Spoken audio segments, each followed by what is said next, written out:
अकरम ने अभिनव की आंखों में संजय जैसे तेवर देखे तो उसने एक गहरी सांस ली और सब ऊपर वाले के भरोसे छोड़ दिया।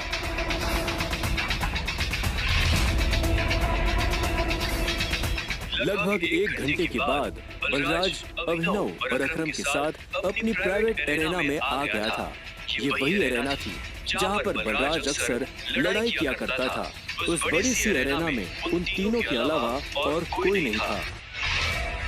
एक बार फिर सोच लो, मैं आज तक इस रिंग में हारा नहीं।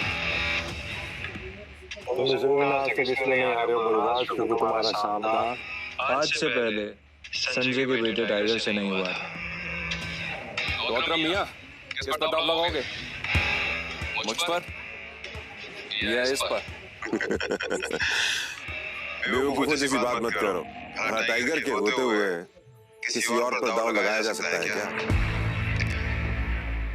सोच लो, बहुत बुरी तरह पछताओ। दुनिया हंसेगी तुम पर। वो दिखाने लायक नहीं रहोगे। चलो फाइट शुरू करते हैं।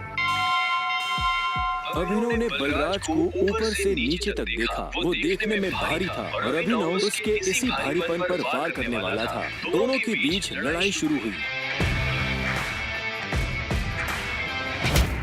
उसने जैसे ही अभिनव पर पहला मुक्का मारा तो अभिनव एक बार को सन्न रह गया। और एक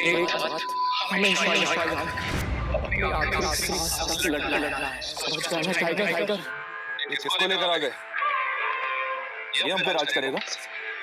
हाँ? मैंने कहा था ना कि कोई भी हमारे सर पे आकर बैठ जाएगा और बोलेगा कि मैं टाइगर हूँ और हम मान लेंगे। बिल्कुल नहीं।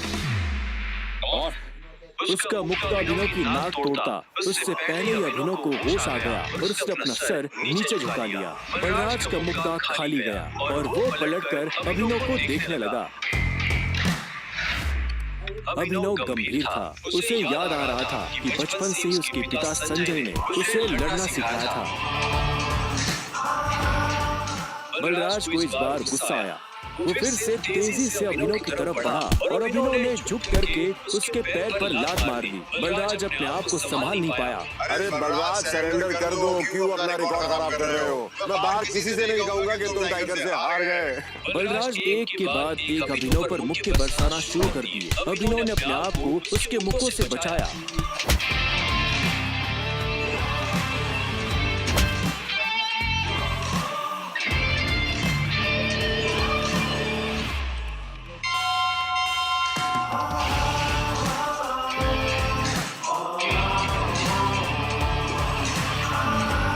अभिनव ने बलराज को छोड़ा और चुपचाप रिंग के कोने में जाकर खड़ा हो गया। बलराज ने मुश्किल से अपने भारी भरकम शरीर को उठाया और दर्द में कराहते हुए बोला, अकरम, मैं जानता हूँ तो बहुत खुश हो गया आज। बलराज की कमर में मोच आई थी और उसने हंसते हुए अभिनव से कहा, कहाँ से सीखा ये सब? ये सब मुझे विरासत में मिला है, मेरी उस गद्दी के साथ। जरा पियोगे मेरे साथ? आज की पार्टी मेरी तरफ से। बलराज, ऐसे नहीं कहते। ऐसे कहते हैं कि टाइगर जी, क्या आप मेरे साथ शराब पिएंगे, पार्टी करेंगे? इस तरह। टाइगर जी, क्या आप आज मेरे साथ शराब पीना पसंद करेंगे? पार्टी करेंगे? हाँ? ओके? राइट। क्यों नहीं?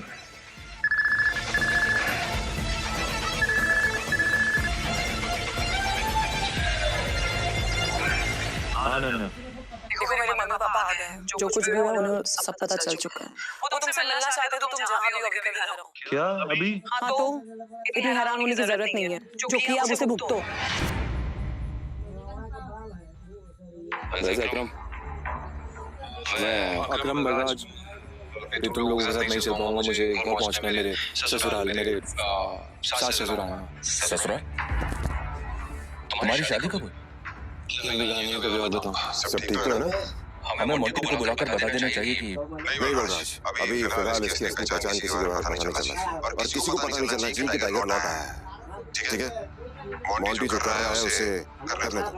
चलो मैं निकलता हूँ और अकरम तुम्हें आ देना मुझे नई नौकरी के लिए। डोंट वरी, तुम्हारा काम हो जाएगा। ये सुन अभिनव ने अकरम और बलराज से हाथ मिलाया और वो बाहर आ गया।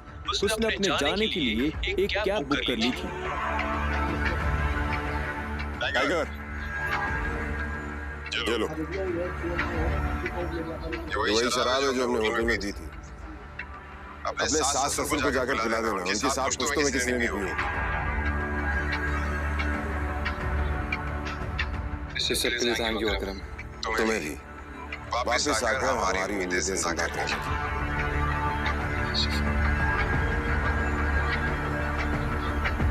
अब आजा, के अंदर रिंग में रहेगा। कुछ देर के बाद गाड़ी अनन्या के घर के बाहर आकर रुकी। अभिनव नीचे उतरा और गहरी सांसें लेते हुए घर के अंदर पहुंच गया।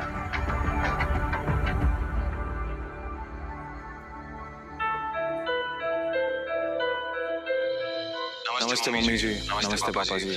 आइए, मैं आप लोगों के लिए लेकर आया था। अरे वाह, क्या बात है, बहुत एक्सपेंसिव है।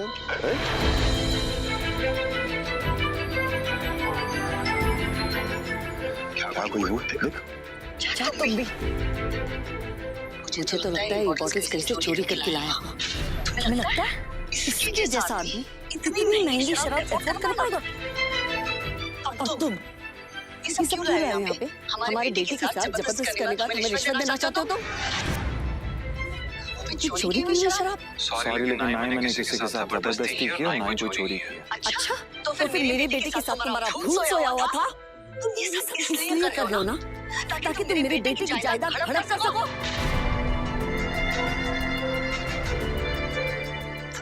तुम अभिनव को ऐसा लगा जैसे उसके सीने में किसी ने छुरा घोंप दिया हो। कोई भी उसकी बात सुनने को राजी ही नहीं था। हाँ, ये बात ठीक है कि वो अनन्या के साथ एक बिस्तर पर सोया था, लेकिन उसने ये सब जानबूझकर नहीं किया था। उसे खुद नहीं पता था कि वो अनन्या के कमरे में कैसे पहुंच गया। अगर उसे पहले से ये सब पता होता तो वो कभी ऐसा नहीं करता। पर आखिर में अभिनव ने कोई सफाई नहीं दी। उसे पता था कि कोई फायदा नहीं होगा। गूंगे हो? मुंह में जुबान नहीं है तुम्हारे? शर्मिला, अभिनव, बैठ जाओ। शर्मिला अभी भी गुस्से में उसे देख रही थी। अभिनव बैठा और राजीव ने आगे कहा, तो वहाँ जो कुछ भी हुआ है, हमें उसके बारे में सब कुछ पता है और अनन्या को भी ये मालूम नहीं है कि उसके साथ कैसे हुआ है। लेकिन मुझे ऐसा लगता है कि वहाँ पे कोई बहुत बड़ी गड़बड़ हुई है। चलो, अब जो कुछ भी है, तुम्हारे और अनन्या का रिश्ता तो बदल नहीं सकते। वैसे भी जो कुछ हुआ उसका उसे मलाल नहीं था। अगर वो अनन्या से नहीं मिलता तो वो अकरम से कभी नहीं मिल पाता। साथ ही वो बाहर की दुनिया में अनन्या का नाम भी खराब नहीं होने देना चाहता था। ऐसे में वो भी नहीं चाहता था कि ये शादी टूटे। अभिनव, तुम क्या करते हो? मैं डिलीवरी बॉय का काम करता था और आज मुझे नौकरी से निकाल दिया गया। उसके ये शब्द किसी बॉम्ब की तरह उन दोनों पर गिरे। इससे पहले कि शर्मिला कुछ कहती, राजीव ने कहा, अभिनव, तुम्हें जल्द से जल्द नौकरी ढूंढनी पड़ेगी और वो भी अच्छी वाली। तभी तुम मेरी बेटी के साथ लीगली शादी कर सकते हो। चलो, अब तुम जा सकते हो। अभिनव उठा और बाहर निकलने लगा। इतने में शर्मिला के गुस्से में और एक उबाल आया और वो अभिनव के पीठ पीछे बोली, देखो कितना घिन है ये। ओवर कॉन्फिडेंस तो देखो इसका। जेब में 10 रुपए नहीं है और चल ऐसे रहा है जैसे जंगल का टाइगर हो। चाचू, तुम्हें लगता है इस जैसे लीड को कोई नौकरी पे रखेगा? रखेगा नहीं, रखेंगे। मेरे लिए काम की कमी नहीं है। सुना तुमने? राजीव भी अभिनव की बात सुन हैरान हो गया। इतने में अभिनव शर्मिला के पास आया और बोला, अगर मुझे एक अच्छी नौकरी मिल गई तो क्या आप मुझे ये साबित करने का मौका देंगी कि मैं अनन्या से शादी करने के लायक हूँ? कॉन्फिडेंस है। घर में जैसा कॉन्फिडेंस? नौकरी का मतलब ये नहीं है कि कल के तुम किसी पार्किंग लॉट में जाके बैठो और लोगों की गाड़ियों की रसीद करो। मेरा मतलब है नौकरी जैसी नौकरी, असली नौकरी, सही वाली नौकरी। अगर कल तक तुम्हें ऐसी नौकरी मिल जाती है ना तो तुमने जो कुछ भी अभी कहा उसके बारे में एक बार सोच। शर्मिला से ये सुनते ही अभिनव के चेहरे पर बड़ी सी मुस्कान आ गई। शर्मिला को नहीं पता था कि अभिनव कौन है और उसके पीछे किसका हाथ है। उसने मुस्कुराते हुए हाँ में सिर हिलाया और घर के अंदर जाने लगा। रात बहुत हो चुकी थी और उसे पता था इस वक्त वो अपने घर नहीं जा सकता था। उसने सोचा था कि वो अनन्या के कमरे में जाकर सो जाएगा। वैसे भी अब दोनों पति पत्नी थे। ऐसे में अभिनव जैसे तैसे उस बड़े से घर में अनन्या के कमरे के बाहर पहुंच चुका था। क्या है? रात बहुत हो गई, मैं अपने घर नहीं जा सकता, मुझे सोने की जगह चाहिए। तो क्या तुमने मुझे अपने मम्मी पापा से मिलने के लिए बुलाया था ना? तो तुम ही जगह दो सोने की। हेलो, तुम्हें क्या लगता है मैं फिर से तुम्हें अपने कमरे में आने दूंगी? तो मैं कहाँ जाऊंगा? मुझे नहीं पता, जो करना करो, बट पैराडाउन मैं तोड़ दूंगी। अभिनव पहले तो नहीं डरा, पर जब दरवाजा उसके पैर को छूने ही वाला था कि उसने अपना पैर पीछे खींच लिया। अनन्या ने दरवाजा बंद किया और दूसरी तरफ से चिल्लाते हुए बोली, नौकरों की जगह ना मालिकों के कमरों में नहीं, घरों के स्टोर रूम्स में होती है। ये सुनते ही अभिनव को बुरा लगा, पर वो कर भी क्या सकता था। उसने बस बंद दरवाजे को देखा और हताशा से अपना सिर हिलाने लगा। अब आगे क्या होने वाला था, कहाँ सोने वाला था अभिनव, और क्या उसे इस घर में कभी इज्जत मिल पाएगी, और क्या होगा जब अनन्या के घर वालों को अभिनव की असली पहचान के बारे में पता चलेगा। जानने के लिए सुनते रहिए द रिटर्न ऑफ टाइगर, सिर्फ पॉकेट एफएम पर। डियर लिसनर, अब अगली ऑडियो सीरीज प्ले होगी।